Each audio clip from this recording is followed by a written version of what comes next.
Baik, selamat sore semuanya. Pada kesempatan kali ini kita akan melanjutkan diskusi kita untuk mata kuliah telaah dan pengembangan kurikulum.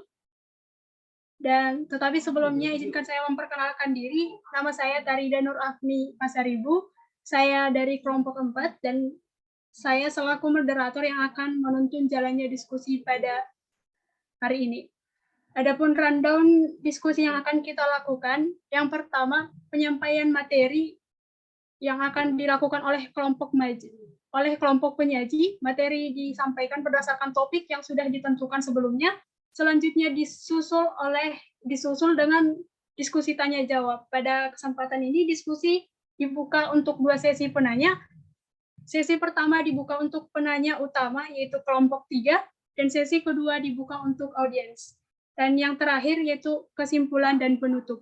Tidak usah berlama-lama lagi, saya serahkan kepada kelompok penyaji.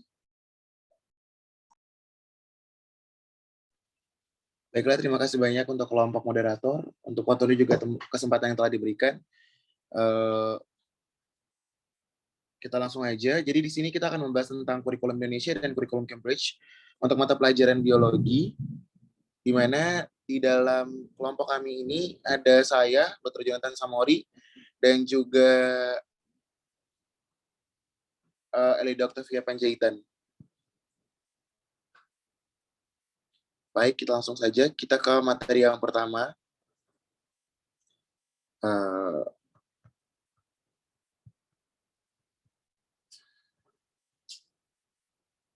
Oke. Kurikulum Indonesia. Pertama kita akan membahas tentang kurikulum Indonesia. Jadi kurikulum di Indonesia ini pertama kali disusun pada tahun 1947. Hingga tahun 2013, kurikulum di Indonesia ini telah mengalami yang namanya perubahan atau beberapa kali perubahan.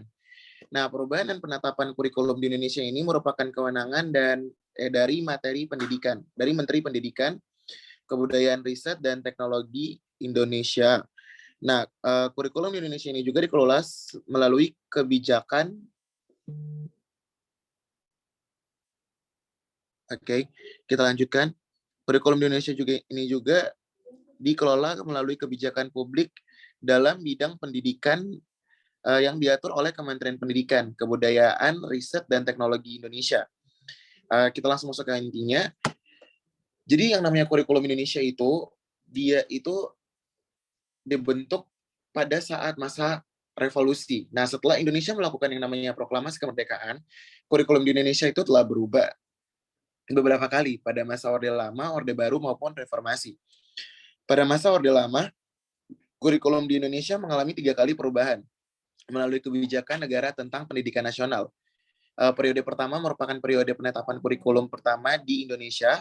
Kurikulum ini diterbitkan dan ditetapkan pada tahun 1947. Lalu setelah itu pembuatannya dimulai sejak tahun 1945 dan berlaku hingga tahun 1949. Periode kedua itu dimulai dengan penetapan kurikulum baru pada tahun 1952. Untuk perancangannya sejak tahun 1950 dan berlaku hingga tahun 1960. Lalu setelah itu perubahan kurikulum ketiga sekaligus terakhir pada masa pemerintahan Orde Lama adalah kurikulum 1964.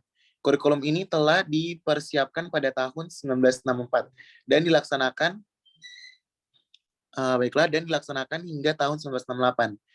Pada masa Orde Lama berakhir dan pemerintahan Orde Baru dimulai, kurikulum di Indonesia bertujuan untuk memperkuat ideologi Pancasila dan membangun negara. Pada masa Orde Baru terjadi 4 kali pergantian kebijakan kurikulum. Nah, penetapan kurikulum ini dilandasi oleh pemanfaatan alumnus pendidikan untuk menghasilkan tenaga kerja terampil dan menciptakan stabilitas politik serta keamanan. Secara beruntun, nama kurikulum pada masa Orde Baru ialah kurikulum 1968, kurikulum 75 atau kurikulum 1975, kurikulum 1904, dan kurikulum 1994. Lalu setelah itu, pada masa Orde Baru berakhir dan digantikan dengan masa reformasi, kurikulum di Indonesia telah berganti sebanyak 3 kali. Kurikulum yang pertama pada masa reformasi adalah kurikulum berbasis kompetensi atau kurikulum 2004, kurikulum tingkat satuan pendidikan dan kurikulum atau KTSP 2006 dan kurikulum 2013. Nah, baiklah, minta maaf teman-teman sekalian. Pemerintah Indonesia menetapkan kurikulum 2013 sebagai pengganti dari kurikulum tingkat satuan pendidikan atau KTSP dan kurikulum 2006. Ciri umum dari kurikulum 2013 adalah tujuan pendidikan yang berfokus pada pencapaian pembelajaran. Kegiatan pembelajaran ditunjukkan sebagai sarana pengembangan sikap dan budi peserta didik, dan juga kurikulum 2013 ini diterapkan pertama kali pada tahun 2013. Pada tahun pertama penerapan kurikulum 13 hanya ada beberapa sekolah yang dipilih sebagai lokasi uji coba. Baiklah, kita ke kurikulum Cambridge.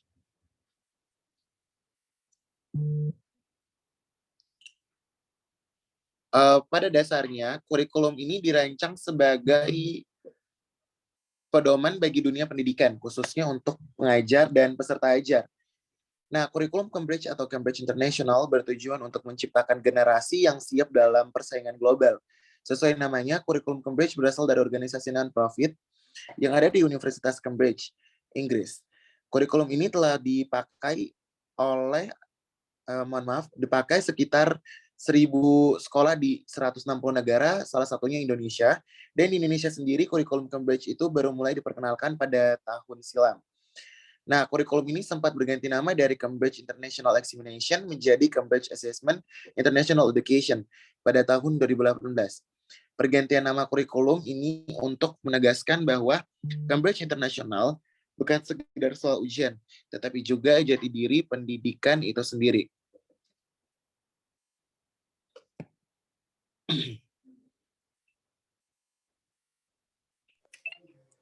Selanjutnya, adapun perbedaan kurikulum Indonesia dan kurikulum Cambridge.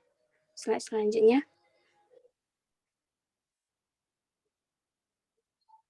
Kurikulum atau silabus pelajaran yang digunakan sebagai bahan pembelajaran di sekolah sungguh beragam, mulai dari nasional hingga internasional.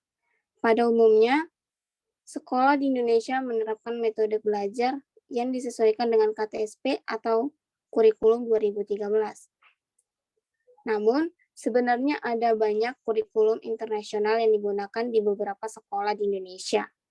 Hal ini diharapkan dapat meningkatkan standar belajar serta membantu anak dalam memperoleh skill yang memenuhi di era globalisasi. Salah satu kurikulum yang bertaraf internasional adalah Cambridge International. Kurikulum Cambridge ini telah diterapkan ke lebih dari 200 sekolah di Indonesia. Perbedaan yang menonjol dari kurikulum nasional dengan kurikulum Cambridge yakni berasal dari sistem pembelajarannya.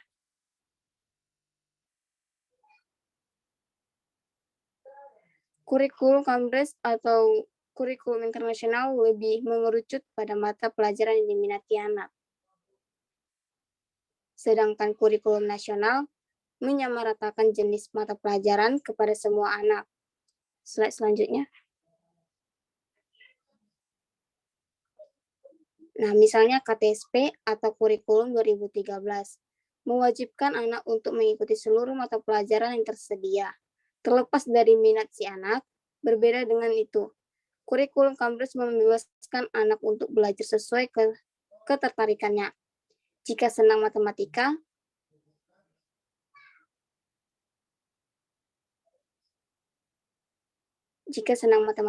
maka dia tidak harus belajar geografi ataupun biologi. Tapi dia akan mendalami pelajaran matematika saja, sehingga konsentrasi belajarnya semakin kuat.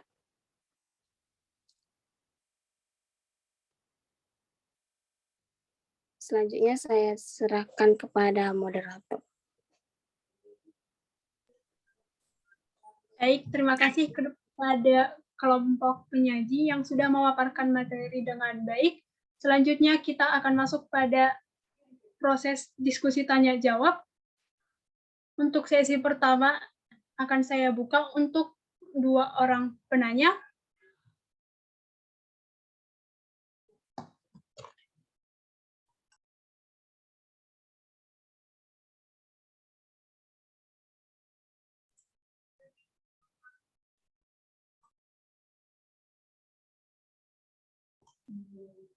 Baik, kepada Saudari Nadila, saya persilahkan. Iya baik, terima kasih untuk kelompok 2 yang telah menyajikan materinya dengan sangat baik. Saya Nadila dari kelompok 3 selaku penanya pertama atau utama ingin bertanya, apakah ada dampak negatif dan positif dari penerapan kurikulum Cambridge di Indonesia? Terima kasih. Terima kasih kepada Saudari Nadila untuk pertanyaannya. Selanjutnya, sebelum kelompok penyaji menjawab, akan dibuka satu orang penanya lagi. Kepada Saudari Aprilia, saya persilahkan. Baik, terima kasih atas waktu yang diberikan moderator kepada saya. Pada kesempatan kali ini, saya ingin bertanya kepada kelompok 2, yaitu bagaimana implementasi kurikulum internasional Cambridge dan bagaimana dampaknya terhadap pembelajaran biologi di Indonesia. Terima kasih. Saya berikan waktu kepada kelompok penyaji untuk menjawab pertanyaan pada sesi pertama.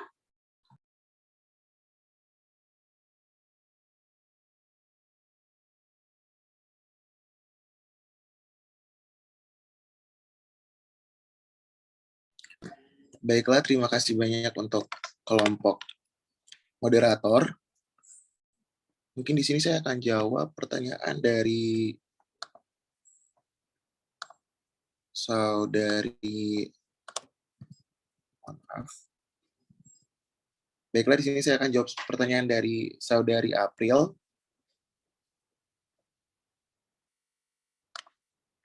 Tadi pertanyaannya itu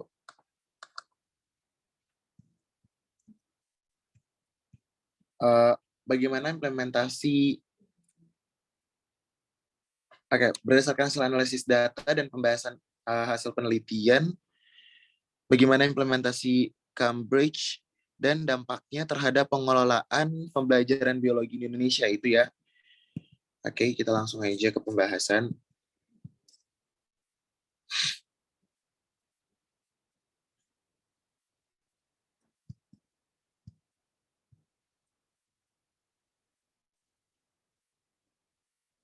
Oke, langsung. Jadi implementasi internasional Cambridge dalam pembelajaran biologi itu sangat menunjukkan kalau siswa itu aktif di dalam kelas. Karena pengetahuan dari yang namanya kurikulum Cambridge ini dapat membuat seorang siswa lebih mendalami materinya, dipelajari dan ditemukan oleh siswa. Sehingga siswa melakukan sesuatu untuk memahami materi pelajaran, membangun pemahaman, mengkomunikasikan sendiri hasil pemikirannya di depan kelas, dan siswa mampu berpikir reflektif. Lalu siswa juga aktif mengikuti kegiatan atau perlombaan akademik maupun non-akademik untuk membangun minat peserta dalam pembelajaran biologi tersebut. Mungkin untuk notulen saya akan mengirimkan jawabannya sekarang.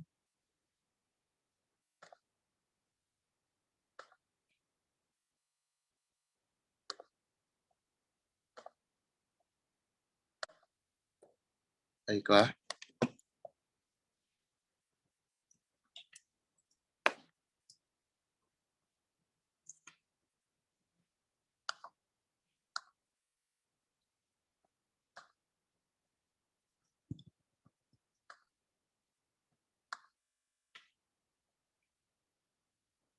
Lalu setelah itu, mungkin Elida dapat membantu saya untuk menjawab pertanyaan yang lainnya. Baiklah, saya akan menjawab pertanyaan dari Nisa Nadila. Apakah ada dampak negatif dan positif dari penerapan kurikulum Cambridge di Indonesia? Nah, adapun dampak positifnya yaitu kurikulum yang tepat antara lain memudahkan dalam menyampaikan pelajaran, terlihat dari prestasi siswa dalam bidang akademik dan hasil ujian nasional. Nah, dari dampak negatifnya itu, kurikulum yang tidak tepat adalah input atau siswa yang masuk ke sekolah internasional tidak berasal dari sekolah unggul, output atau kelulusan rendah atau outcome atau penerima siswa yang jenjang lebih lanjut terfavorit sedikit. Mungkin itu jawaban dari saya. Selanjutnya saya serahkan pada moderator. Baik, terima kasih kepada Saudari Elida yang sudah menjawab pertanyaannya. Kepada Notulen,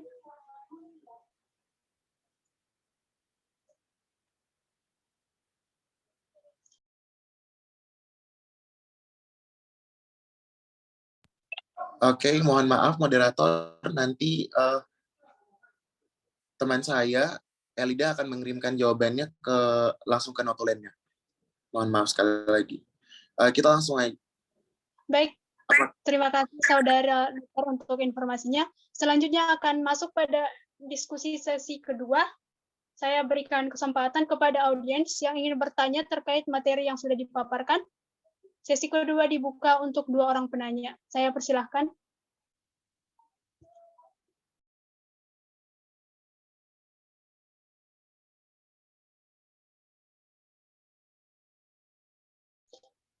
Baik, untuk Saudari Desi, silahkan pertanyaan Anda.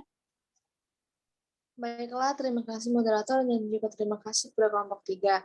Saya di sini bertanya, apakah kelebihan dan juga kekurangan kurikulum Cambridge? Terima kasih.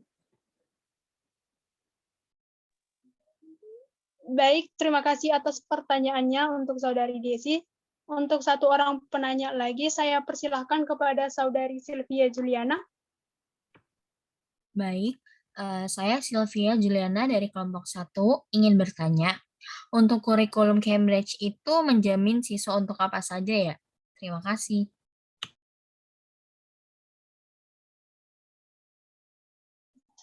Baik, terima kasih untuk pertanyaannya. Saya berikan kesempatan kepada kelompok penyaji untuk memberikan tanggapan atau jawaban terkait pertanyaan dari penanya. Saya persilahkan. Baiklah, mungkin saya jawab pertanyaan dari Sylvia terlebih dahulu.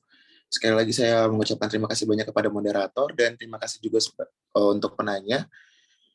Jadi untuk pertanyaannya, kurikulum Cambridge itu menjamin siswa untuk apa saja gitu ya. Jadi seperti keunggulannya, nah untuk kurikulum Cambridge sendiri itu memiliki keunggulan membentuk siswa supaya menguasai kompetensi global. Selain itu, diantaranya juga tuh misalnya siswa mampu berbahasa Inggris dengan fasih dan siswa mampu berpikir luas dan memiliki cara pandang internasional. Misalnya skor TOEFL yang menjamin ataupun IELTS yang menjamin, dapat berkuliah di luar negeri, dapat bekerja di luar negeri ataupun bekerja di perusahaan Indonesia tapi berkisar internasional kayak gitu. Mungkin itu jawaban dari saya. Untuk pertanyaan kedua, saya serahkan ke teman kelompok saya, Elida. Waktu dan kesempatan. Baiklah, apakah kelebihan dan kekurangan kurikulum Cambridge di Indonesia? Yang pertama itu ada kelebihannya, yaitu siswa mampu berbahasa Inggris dengan fasih. Yang kedua ada siswa mampu berpikir luas dan memiliki cara pandang internasional. Yang ketiga itu ada siswa mendapatkan pendidikan yang terbaru dan modern. Yang keempat itu ada kesempatan untuk kuliah di kampus terbaik di dunia. Terlepas dari kelebihannya, adapun kekurangannya, yaitu yang pertama, durasi yang tidak kompatibel dengan sistem K12 seperti di Indonesia. Biasanya itu lebih lama untuk sampai ke jenjang perkuliahan. Yang kedua ada memerlukan basic bahasa Inggris yang kuat. Yang ketiga, tidak cocok bagi yang mempunyai orientasi masuk PTN.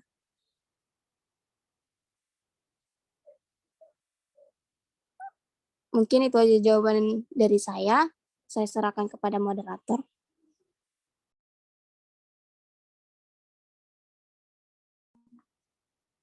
Baik, terima kasih untuk Saudari Elida atas jawabannya.